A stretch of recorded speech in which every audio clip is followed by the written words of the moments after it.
Et les Madrilènes, c'est Alexandre, j'espère que vous allez bien les gars, j'espère aussi que toute la communauté madrilène s'est bien remise du match épique avec la belle remontada du Real Madrid contre Valence à l'extérieur, une belle victoire bien évidemment qui nous installe sur le trône de la Liga, à la première place bien sûr, avec quelques points d'avance sur le concurrent direct, une belle preuve en tout cas de maturité, une belle preuve d'expérience, de sang-froid et surtout d'un mental d'acier pour le Real Madrid, qui s'affirme encore une fois comme un club qui ne se rend jamais, qui n'abandonne pas et qui est en tout cas digne de son statut de meilleur club du monde historiquement, mais aussi de meilleurs clubs d'Espagne. Le Real Madrid qui va donc du coup accueillir ce mercredi soir à 22h Mallorca, du coup donc au retour à Bernabéu pour le deuxième match de la saison, un stade bien évidemment qu'on adore retrouver à domicile pour avoir en tout cas plus de prestance qu'au Di Stéfano, un Real Madrid qui va vouloir enchaîner en étant premier de Liga, qui n'a toujours pas perdu, qui a envie en tout cas encore une fois d'assumer ce rang et son statut d'adversaire en tout cas plus supérieur sur le papier comme sur le terrain par rapport à Mallorca qui devrait normalement être la prochaine victime. Pour ceux qui n'avaient pas entendu mon débrief à chaud contre Valence, je voulais d'abord vous informer que du coup après cette vidéo là, je vais prendre l'avion pour aller du coup directement à Madrid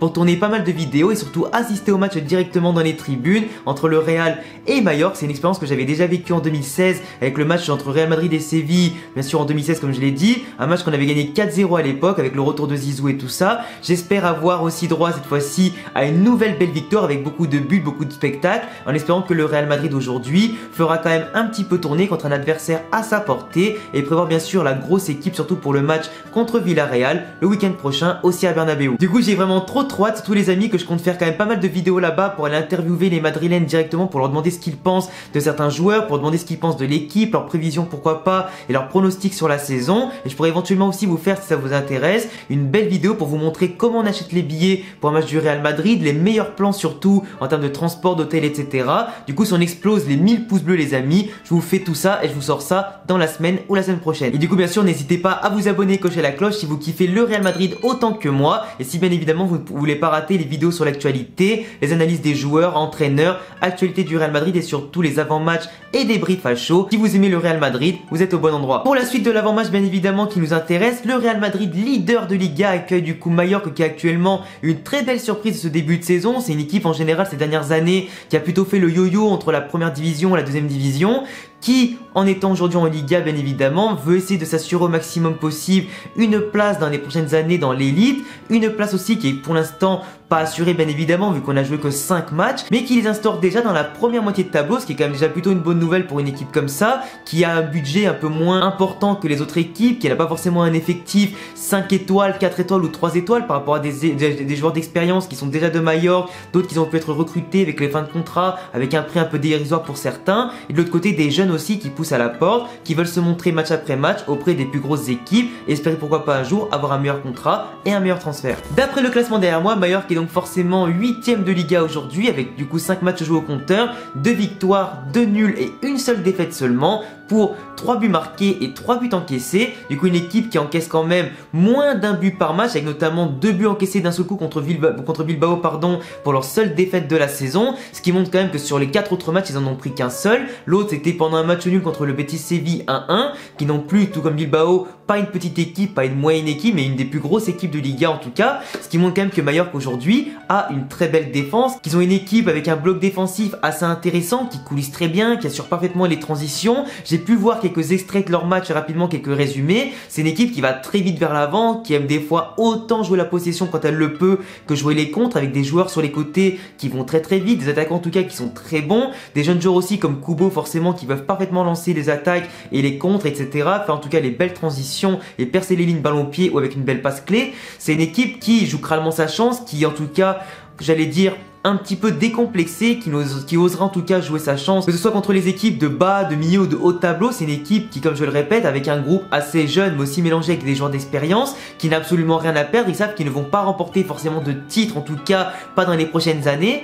mais qui peuvent faire une belle surprise et pourquoi pas accrocher à la surprise générale une place en Europa League ou des fois en Conference League. J'aurais personnellement pas misé sur eux, en tout cas pas sur un départ aussi canon de leur part, à voir sur la durée, mais comme Mallorca qui joue en général qu'un match par semaine, vous voyez très rarement 2 matchs par semaine, avec un effectif comme ça qui peut tourner de manière assez facile, je pense qu'ils auront en tout cas toujours les jambes fraîches, ils seront jamais forcément trop fatigués avec un calendrier qui est quand même allégé pour l'instant sans la Copa del Rey et tout ça, et sans Coupe d'Europe forcément, mais c'est une équipe qui pour moi, peut-être sur la première partie de saison, peut déjà assurer son maintien et jouer ensuite tranquille la deuxième partie de saison, en étant encore plus décomplexé, pourquoi pas atteindre les objectifs qu'on leur pensait pas. Donc du coup une défense qui est quand même assez imperméable, seulement 2 matchs sur 5 sur lesquels ils ont encaissé des buts, après c'était des équipes comme l'Espagnol Barcelone, Alaves et tout ça, qui ne leur ont pas trop causé problème vu qu'ils ont en tout cas évolué aussi 2 fois à 11 contre 10, ils ont su bien gérer en tout cas ces matchs-là pour récupérer 3 points précieux à chaque fois, mais ils ont aussi une attaque qui est quand même très faible, 3 buts marqués en 5 matchs, ça prouve que c'est une équipe en face qui non seulement, certes n'encaisse pas beaucoup, mais qui n'en marque pas, donc qui n'est pas une équipe non plus extrêmement dangereuse. Si tu les prends bien, si tu empêches ces ailiers et les attaquants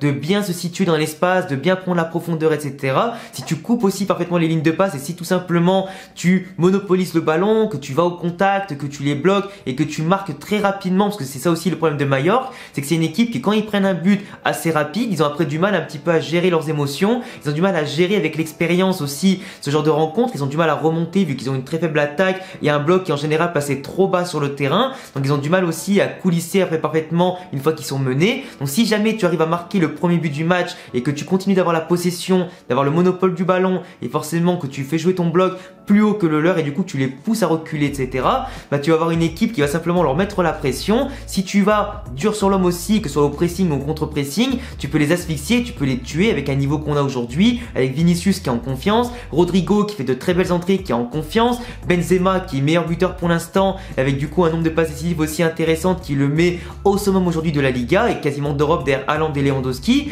Donc voilà, c'est un joueur aujourd'hui, Benzema, qui dirige notre attaque parfaitement, qui aura à côté de lui des lieutenants en forme et aguerris, que ce soit les titulaires avec Eden Hazard ou les remplaçants comme Rodrigo. Il se peut qu'Ancelotti pour ce match-là fera un petit peu tourner en donnant du temps de jeu à Isco, à Asensio. Je l'espère aussi à Antonio Blanco vu que Casemiro est mort et qu'il a enchaîné 3 matchs de merde contre Vigo, contre l'Inter et du coup contre Valence le week-end dernier. Voilà, Casemiro qui a besoin de se reposer, Modric aussi qui pourrait sûrement être titulaire mais sortir très rapidement suivant la physionomie du match, histoire d'assurer le coup et les 3 points et penser ensuite à Villarreal. Valverde qui va continuer à jouer, Camavinga peut-être qui peut être titulaire à la place de Casemiro si c'est pas Blanco ou Modric, si Modric va souffler et rentrer peut-être en cours de match, on verra bien. Mais voilà, après la défense aussi, il faudra que ça tourne un petit peu, avec surtout Miguel Gutiérrez à gauche, Vasquez sera forcément l'arrière droit vu du coup Carvajal s'est blessé, il sera pas dans le groupe et peut-être pas avant un petit moment maintenant. En défense centrale, toujours Alaba Nacho ou Alaba Militao. Et voilà, j'espère vraiment qu'Ancelotti va profiter d'un match en général où l'adversaire, certes, qui fait un bon début de saison en termes comptables, en termes de position au classement, mais qui n'est pas non plus